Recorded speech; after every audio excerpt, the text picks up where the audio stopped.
We're here with Alan Clayton of Clayton Burnett at the Institute of Fundraising National Convention.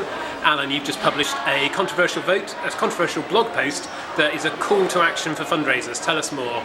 Well, I don't see what's controversial about it, Howard. I just sincerely believe that somebody, probably the Institute of Fundraising, should put aside some budget and launch a media campaign saying we are proud to be fundraisers.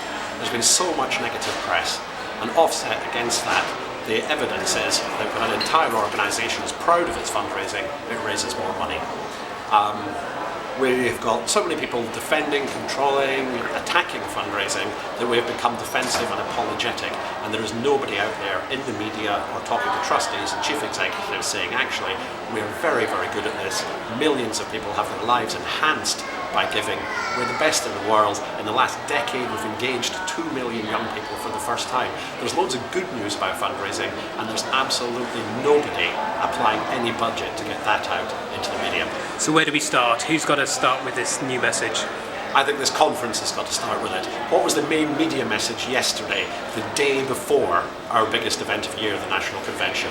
There was a cooked up news story that was about fundraising complaints are on the rise. 30,000 people have complained about fundraising. BBC prime time. The only two people on it were Alistair McLean from the Fundraising Standards Board and some journalist I'd never heard before.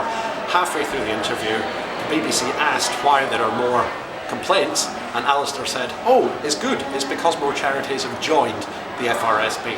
What a complete non-story. There was nobody there saying fundraising is great, donors love giving, and for every one complaint there are 1,000 people whose lives are much, much better for having given to the charity and joined in with this movement that is our industry and which we are so good at and of which we should be very, very proud.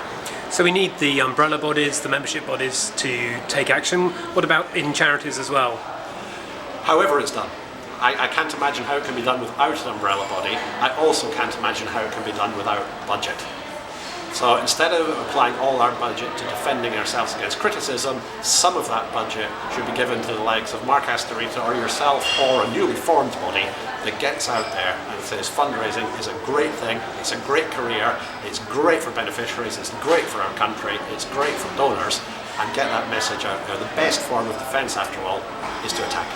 Alan Clayton, thank you very much. Thank you, Howard.